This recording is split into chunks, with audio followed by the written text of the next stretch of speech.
lesson a little bit later then of what we went over. All right, so we just got done watching a video on Philly versus New Jersey. Okay, we're going to go over these questions right now, and I'll give you guys a grade for it. So as long as it's turning on time, you get full credit. Go over it, and make sure you guys, if there's something that we can maybe change or add to it, do that a while. Okay, do that a while as we're doing this. I can tell, obviously, who submitted it, whatever business. So number one, what caused new legislation to be passed in New Jersey in 1973? So 1973, New Jersey was just a little fed up, a little angry with their the city across the river. What was the issue there? What was going on? Devin, go ahead. To the ecosystem. Yeah, good job, right? So not only does Philly stink in all sports, they're stinking up the place in New Jersey yet too with all their. I'm just kidding, with all their waste, right? With all their waste. So with their waste in New Jersey or in Philadelphia, they would send it to New Jersey to be shipped to their landfills to be taken care of. And this caused a lot of issues with New Jersey. New Jersey's like, listen, a lot of this problem, a lot of the issues that we're having in our state with our landfills is becoming an issue with our environment. And a lot of it's coming from Philadelphia, a state or a city, and PA across the river. This is crazy. So in order to try to stop those issues with the environment, they were trying to restrict some of this waste coming from Philadelphia. Right? Good job. So that was the biggest thing there for number one. Good. Two, why do waste haulers consider their shipments a form of commerce? What do we have for two? We got for two here. Alex, go ahead. They employ people and plan to provide a service at a price. Yeah, good job. So with the commerce, they're employing people to ship that, I guess any article, whatever it might be, materials, but in this case it was trash, to a certain place, and to try to ship that material to another place. So yeah, it's commerce, right? It's commerce. We can't stop the flow of commerce. Okay, good job. Okay, that was one of the arguments for these landfills, and that was one of the biggest arguments for Philadelphia, especially because it's like, listen, this is a part of commerce, this is part of shipments, and if the states try to restrict this, okay, this could lead to more things, right? This could not only lead just from trash, this could be any type of materials. Okay, it'd be resources, it could be fixed and finalized goods, right? So when does the line end, right? Where do we end this? I know it's trash, right? You can't really get anything out of that, but this could continue on. All right, good. Three, what national impact might a decision concerning New Jersey have? I kind of just stated this in a way. Keeson, what do you have for three? What's that? Their funds? Yeah. Okay, so like grants, you mean? So the national government say, you know what? We're not going to give you any grant money if you don't accept this trash. Okay, all right, good point. Lydia, what do you got for three? Basically said that if New Jersey wasn't accepting like other states to do this, then other states would stop letting others. Yeah, it could be like a domino effect, right? Yeah. Like a ripple effect. Like if New Jersey does this, then let's just say with New York City especially, that probably goes to New Jersey too. I'm just kidding. New Jersey's a big old dump. I'm kidding. Yeah, so all these states could do the same thing. They could try to make regulations on accepting certain items, specifically trash, into their states. So this could cause issues with interstate relations and interstate commerce to a point where we might have rivalries between states depending on what they're trading, what they're trying to restrict. And that would be a lot of issues, especially for the national government to solve. It's like, where do we go from here? Okay, if all the states are in competition with each other and restricting trade, this could be very alarming to the integrity of our union, right? Who knows? Maybe there's civil war over trash. Can you imagine? Oh, boy. All right. Yeah, good work. All right, 4. Many states facing the same environment and commerce issues that face New Jersey would be a fear-reaching result in the or far-reaching result in the court deciding in favor of New Jersey, favor the landfill owners. In your opinions, how does this Commerce Clause apply to this case? Why or why not? So let's go with what if the court would have favored New Jersey? What could have happened here? Sarah, I liked your response here for 4. What did you have? I said the determination would be applied to national law, which would prohibit certain actions that are like not necessarily considered like commerce. Like if New Jersey deems like whatever's being transported not commerce, that could like set a new precedent for that. And also it could lead to like other states doing the same thing. It would probably like change the definition of commerce and get a whole lot of disputes over that kind of thing. Yeah, good job, good job. So you said set precedents. I mean, what is commerce? How do we define it? What are some limitations to it then? And like you said, this could cause a huge issue. It's like, well, what can we accept? What can we try to forbid from entering our state with this, these materials or goods, whatever it could be? So yeah, this could cause a big issue with these states if they would have decided with New Jersey of what the Commerce Clause actually means and how the national government would have to maybe try to regulate this even more to an extent.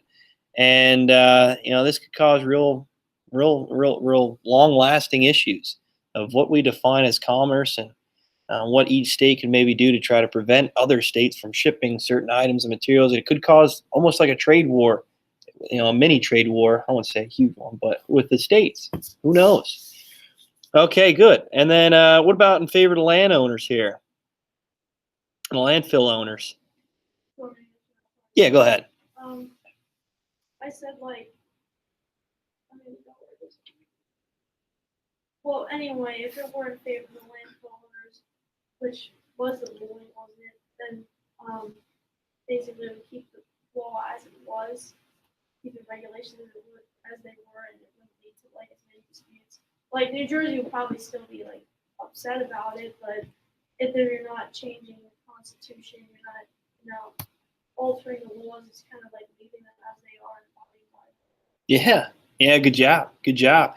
In a way, I kind of feel bad for New Jersey. It's like they just want to try to save their environment. They want to try to protect their environment, and they're accepting trash from Philadelphia, and there's really not much they could do. They're handcuffed to that clause, right? That Commerce Clause. It's like, well, there's no way to stop this, right? We want to try to benefit our environment, but there's only so much we can do. The national government said we have to accept it. There's nothing much we can do. And I thought this was interesting because, again, we want to try to prevent any type of issues with our environment. But in this case, it came down to commerce and how and what could be regulated by the national government and how in many ways some of these laws that were created by the state to try to prevent a lot more damages to the environment was kind of taken away from them, right? And I thought that was interesting. Especially with Philadelphia. Oh my gosh, Philly. I keep my remarks to myself about those sports teams there, but just kidding. Is there any questions on that, guys? All right, good. All right, so that leads to the bell ringer today.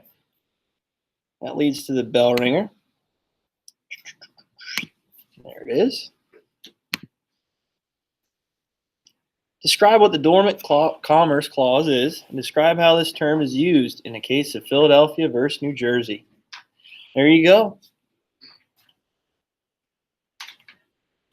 You guys work on that for a little bit.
All right, so let's go over this real quick. What do we got? Describe what the Dormant Commerce Clause is. Describe how this term is used in the case of Philadelphia versus New Jersey. What do we have for this one here? Z, go ahead. Dormant Commerce Clause ultimately means that because Congress has been given the power over interstate commerce, states cannot discriminate against interstate commerce. They nullly void. All right, yeah, good job. So remember, this was one of the weaknesses of what? Articles of Confederation, good job. And we saw a lot of states going in competition with each other to a point where they're really trying to take down the other state with economic means, with trading and things like that, and putting taxes and tariffs on certain items coming into their state. And in this case, I mean, this is related to trash and how that is even accessed and even relatable to this clause. Right? And how with Philadelphia versus New Jersey, I mean, we know that with the trash, we just talked about it, and how that's relatable to the national government having control over that trade amongst the states and what is traveled amongst the states, and how if it was up to states to try to restrict or maybe limit what might be coming in, this could cause an issue of what is the clause, what is it defined as, okay? What are the limitations to it? And how these states could really cause harm to one another if they limit or reject, let's say, certain materials, resources, in this case, trash, and how that might cause more issues moving forward in the future if this wasn't, acted on by the national government. Does that make sense, guys? Although it feels kind of bad for, we all kind of feel bad for New Jersey and want to protect their environment, this could lead to more issues, maybe pushing forward, that might cause a lot of competition amongst the states. And, where does it stop? Okay, what materials, what more resources could be limited to by this commerce? And I think that's something that needs to be really understood when it comes to this case. Right? You feel for both sides in a way, I think. All right, is there any questions on that? Good? All right, I just want to go over a couple slides, and then we'll talk about, I'll let you guys work on your assignments, your activity for tomorrow, your presentations. All right, so federalism and politics. Real quick. So we're going to talk about policies today, right? How they're established, okay, not only right at a state level, national level, but we'll see that established in local levels, right? With schools, dress code policy, right? Stuff like that. Okay.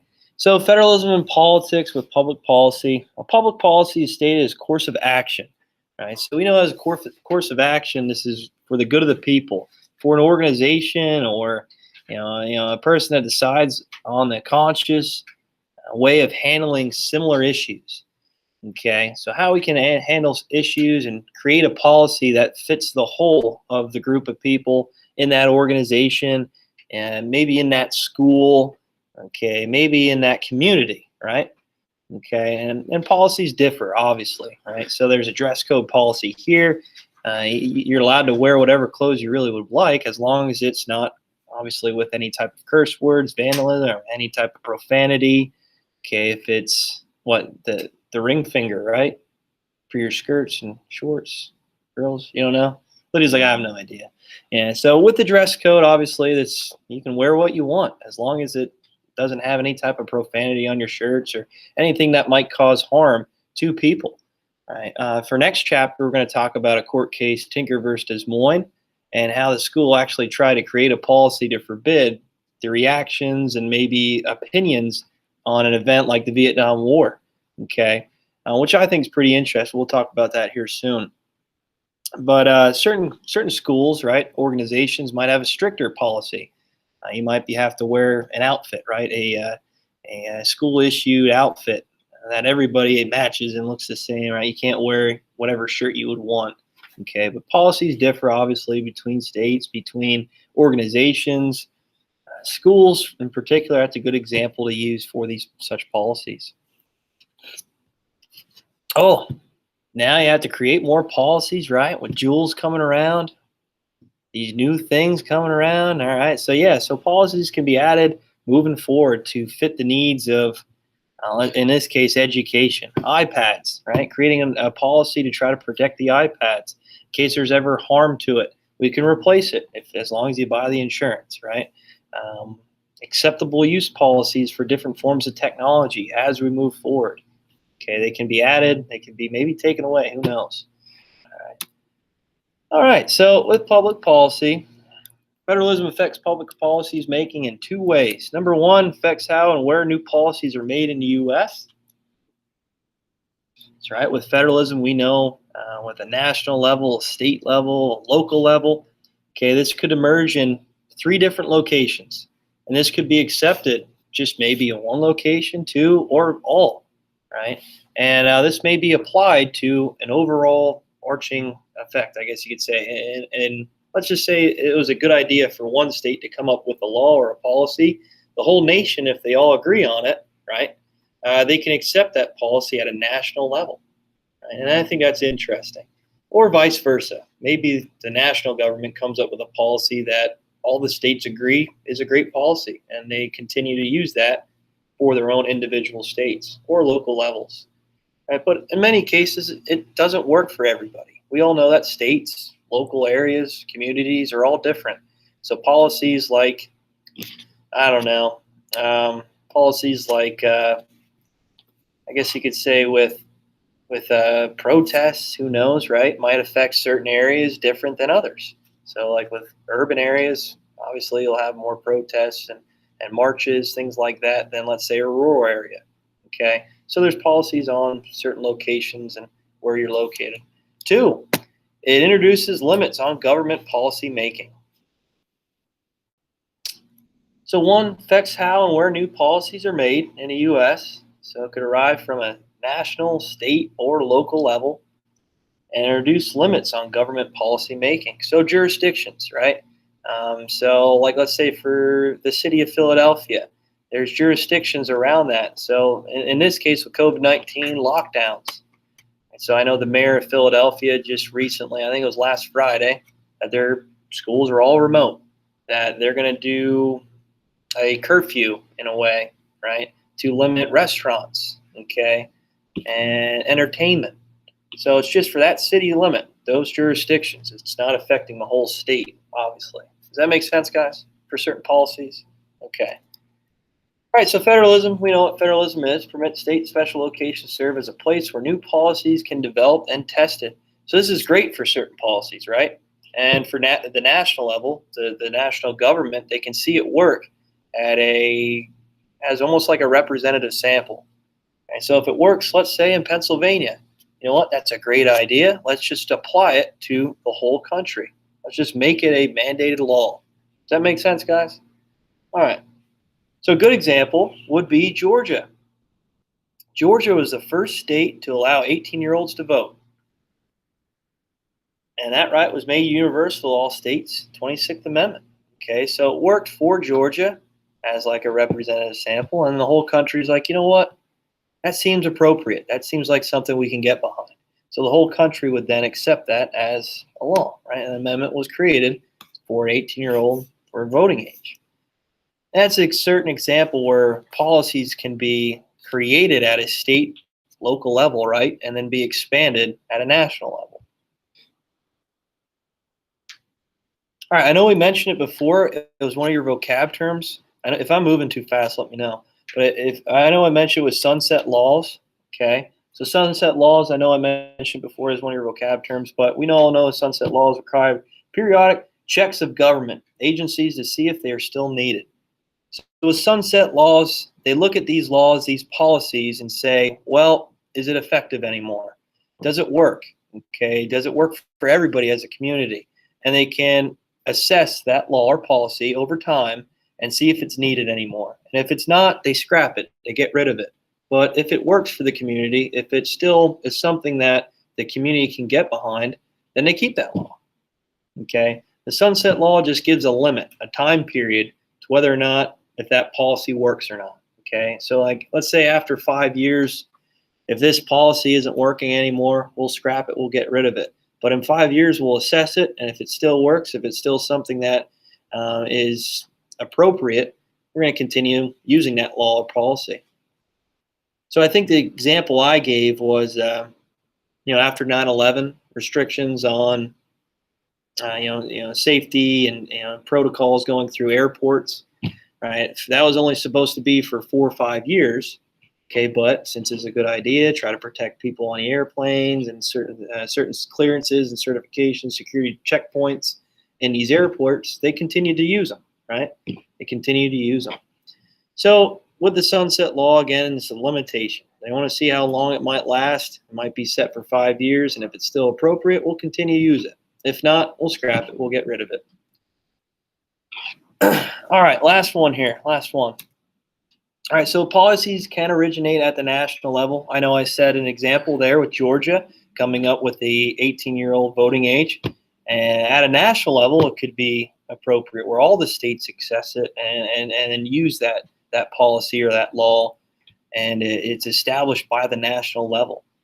Okay, so again, federalism and policy making, it can arrive from 3 different locations, which we know of. Right? Local, state, and national level. And in some cases, the national level may create a policy that all the states should follow, or they will just accept. Okay.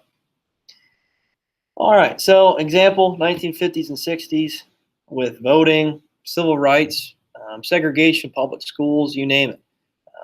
At the national level, came up with this policy. We're going to end segregation. We're going to try to create civil rights for all Americans here in the United States, and the Jim Crow laws. Okay, and in many cases, some of these states tried to hold on to it, right? Like we talked about with Alabama and Tuscaloosa and Little Rock, but overall, national level creates it. They're going to be continued to fall at the national level. They can use that power, right, at a federal level to enforce it at the state and local levels. Does that make sense, guys? All right. Is there any questions on that? We good? All right, real quick, political cartoon. We'll just talk about it. Don't worry, it's not an assignment. You don't have to do it for homework or nothing. We'll just talk about it, and then I'll get you working on your grant project. So just analyze this, look it over, think what you think, and come up with an opinion on what this political cartoon is trying to display, what it's trying to state. So talk with a partner, and analyze this cartoon. What's it trying to state here? I'll give you, how about 2 minutes? 2 minutes. So talk with a partner what's going on here in this political cartoon. Joe, I'll come work with you, man. What do you think?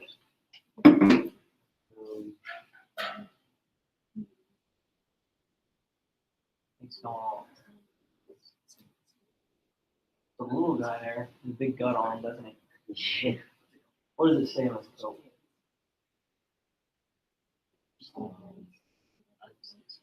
What he's given it to.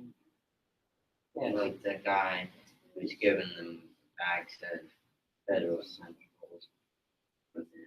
Yep, federal benefits. You give him a bag, federal benefits, right? Yeah. And who do you think that guy's supposed to be? His taller guy. So like the federal government, right? Like Uncle Sam. Yeah. It kind of looks like him, I think. And what's he holding in the left hand? Federal, what does it say? Authority, yeah. All right, so he's setting out like policies or regulations, like, hey, if we're going to give you these benefits, here's some regulations. This is some policies that you need to follow. And what is the state rights person supposed to do? What's he doing? So it looks like he's reaching out to accept benefits. Yeah, and then looks like he's fighting. Yeah, he's like, "Ah, forget it. Yeah. I don't need to hear anything about the policies or regulations." And at the bottom says in 2 words, yes and no. So, states' rights position, yeah, they want to accept the funding, they want to accept maybe grant money. He And wants to benefit, but authority. yeah, all right, man. Good job, man. All right, so what do we got here? What do we have? Z, go ahead, man. The short name is representing a state that's wanting the benefits of being part of the federal government. They don't want the authority that Awesome. Yeah, good job. Good job. So the states' rights position, okay, let's just say the states, they want to accept these federal benefits. Maybe it's grant money. Maybe it's support during, a time of depression. Maybe it's something with government-funded jobs to try to help stimulate their economy in their own in their own state. Maybe it's relief funding towards economic or natural disasters, whatever it might be. So the states' rights position, they're accepting the federal benefits, right?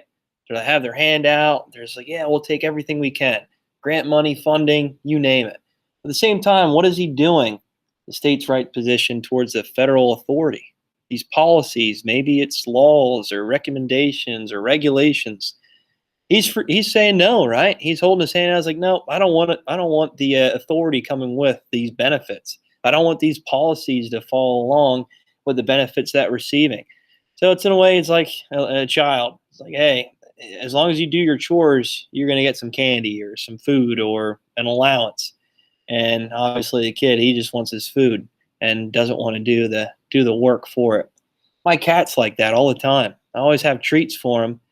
Like, hey, can you cover up your poop, in your in the what is it, his sandbox? What do they call that? I don't know. The litter box, yeah, the litter box. It's like, dude, can you cover that up? It stinks. It's wow. And he's just sitting there. He's waiting for the treats. I'm like, all right, here you go. Here you go. I'll give you the treat. Just next time, maybe bury that thing you got in there. So yeah, the states' rights position. In many cases, especially time in the 50s and 60s with civil rights, they want to try to avoid some of the authority, the policies that the national government are coming up with. At the same time, accepting of any type of grant money funding that they're getting from the federal government. And that's one of the issues, I guess you could say, with federalism. How do we keep everybody happy? How do we keep everybody on the same page? Okay, and with the states, they want to have their own independence, but at the same time, in many cases, they're dependent on the national government for some assistance. All right, is there any questions on that? Good? All right. All right, so I'll let you work on your projects now. You have about 5-6 minutes to do so. And yeah, they're due tomorrow, presentations. So have those ready to go.